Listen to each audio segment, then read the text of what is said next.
امام علی علیہ السلام نے فرمایا، ذی الحج کے آخری ایام میں اپنے آپ کو گناہوں سے دور رکھو اور اللہ کی یاد میں مصروف رہو، کیونکہ یہ وہ دن ہیں اور یہ وہ راتیں ہیں جب انسان کے گناہوں کو اللہ معاف کرنے کے لیے فرشتوں کو زمین پر بھیجتا ہے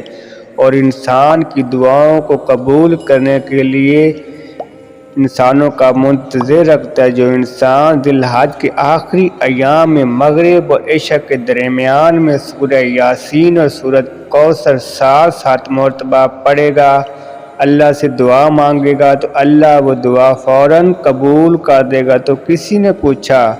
میری زندگی میں مصیبتیں بہت ہیں، میں ان کے لیے کیا کروں؟ تو حضرت امام علی علیہ السلام نے فرمایا، اے شخص،